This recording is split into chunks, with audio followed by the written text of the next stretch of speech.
saat itu kita membuka diri kita kepada sisi batiniah kita untuk terlibat dalam ide atau gagasan atau firasat tersebut. Ini sebenarnya adalah tingkat pelajaran batin leluhur Jawa yang paling kuno.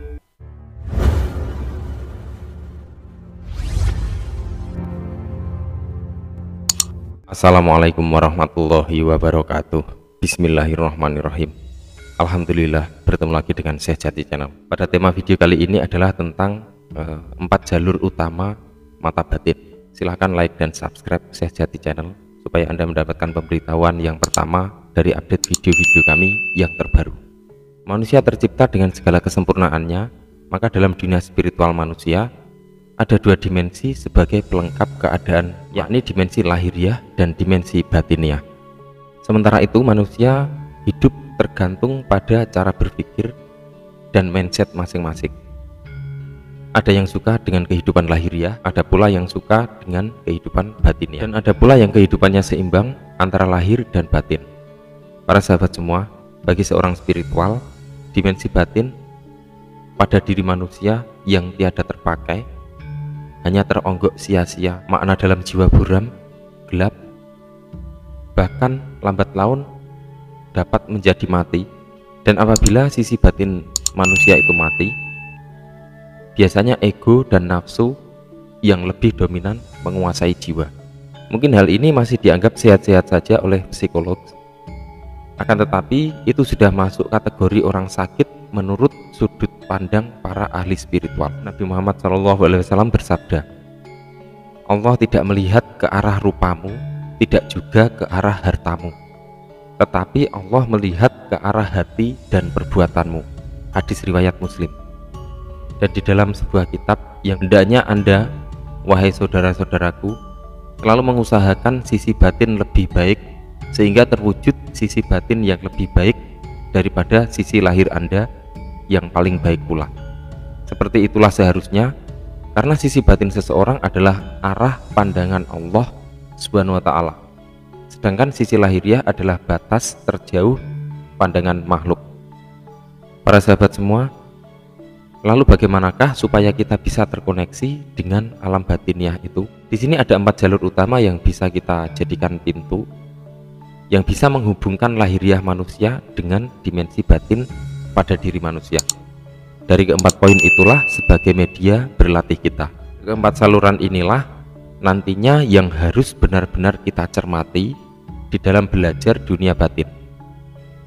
Dalam sebuah praktek zikir dan meditasi yang selanjutnya akan mengalami reaktif yang bermacam-macam, baik itu sensasi atau fenomena-fenomena yang lain, maka dengan mengetahui hal-hal tersebut, kita tidak perlu khawatir lagi dengan pengalaman-pengalaman yang ada.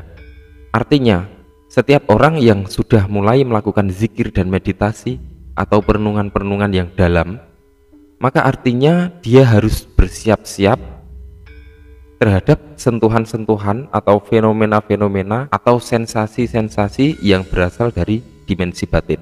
Dan setiap orang pasti akan mengalami proses yang beda. Jadi tidak sama antara satu dengan yang lainnya. Jadi mari kita belajar mengamati reaksi apakah yang terjadi pada diri kita sendiri, dan carilah yang cocok dengan diri Anda, dan itu lebih sering terjadi. Maka mulailah fokus dan perdalam sehingga lebih terarah untuk mendalami keempat jalur utama yang terhubung dengan indera keenam Anda. Jadi meneliti, memahami, dan memperdalam terhadap sentuhan-sentuhan itulah yang dimaksud belajar dari dalam diri.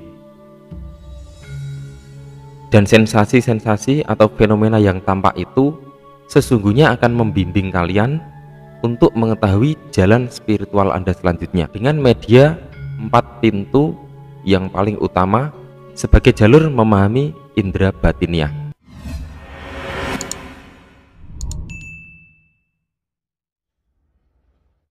Dan keempat jalur tersebut adalah kejernihan penglihatan, kejernihan pendengaran, kejernihan perasaan, dan kejernihan pengetahuan.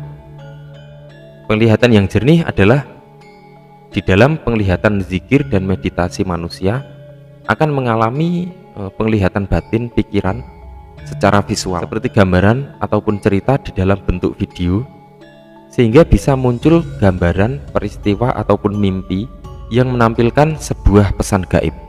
Pada bagian yang mana yang sering terlihat, maka disitulah Anda untuk memperdalam bagaimana kita mendapatkan informasi dari pesan gaib, sehingga kita menjadi terbiasa dengan sentuhan-sentuhan ataupun penampakan-penampakan ataupun sebuah pesan, dan itu semua akan sangat erat kaitannya dengan proses belajar batin kita selanjutnya. Kemudian yang kedua adalah pendengaran jernih. Sebuah informasi yang diterima oleh indera batiniah dalam bentuk suara, bisa dari telinga, bisa dari hati, atau terkadang suara yang bersifat abstrak, suara yang terasa seperti jauh tetapi dekat, atau sebaliknya suara yang terdengar sangat dekat tetapi terasa jauh sekali. Itulah dimensi batin, dan ini agak sulit memang untuk dijelaskan, tetapi dari pengalaman-pengalaman Anda yang ada akan menjadi sebuah rangkuman sehingga menjadikan jalan bagi seseorang untuk belajar dengan pengalamannya sendiri. Kemudian yang ketiga adalah perasaan jernih. Sebuah indera batin pikiran yang diperoleh dalam bentuk perasaan atau sensasi tubuh, sebuah kejernihan rasa atau perasaan dalam batin atau pada tubuh. Rasa atau perasaan ini juga salah satu pintu indera batin. Kepekaan rasa yang sangat tajam akan mampu memahamkan pesan gaib meskipun itu tanpa suara dan tanpa visualisasi atau mimpi atau gambaran batin. Sebuah perasaan atau rasa yang terlatih juga mampu mengendalikan rasa di sekitar kita, baik itu rasa manusia, hewan, tumbuh-tumbuhan, ataupun rasa makhluk halus lainnya. Yang ketiga adalah kejernihan pengetahuan. Siapa sangka jika sebuah pengetahuan yang jernih ini adalah salah satu pintu batin manusia. Pengetahuan yang benar adalah salah satu dimensi batin yang sangat nyata. Sebuah informasi yang diperoleh secara langsung dari pikiran, seperti sebuah gagasan, ide, feeling, firasat, atau perasaan mengetahui sesuatu secara tajam. Ketika kita mendapatkan ide cemerlang, kemudian ide tersebut adalah jalan. Misalnya seperti ini, ketika Anda mendapatkan ide cemerlang, kemudian ide tersebut Anda jalankan dengan dua cara. Yang pertama, Anda jalankan apa adanya. Kemudian yang kedua, Anda menjalankannya dengan adanya keterkaitan dengan dunia batin.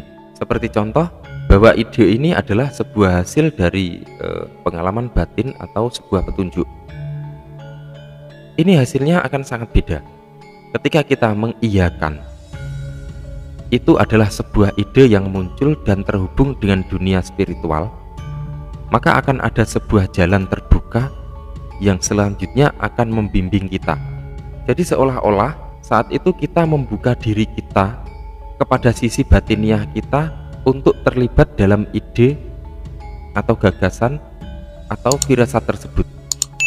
Ini sebenarnya adalah tingkat pelajaran batin leluhur Jawa yang paling kuno, yang menghubungkan segala sesuatu yang ada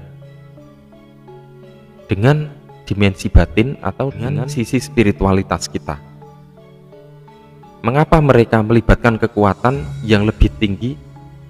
Jadi orang-orang kuno selalu melibatkan kekuatan yang lebih tinggi di atas kekuatan mereka. Di sanalah ada kekuatan yang tanpa batas meliputi ide-ide kita. Jadi ini sama seperti orang yang sedang berdoa, tetapi sedikit beda.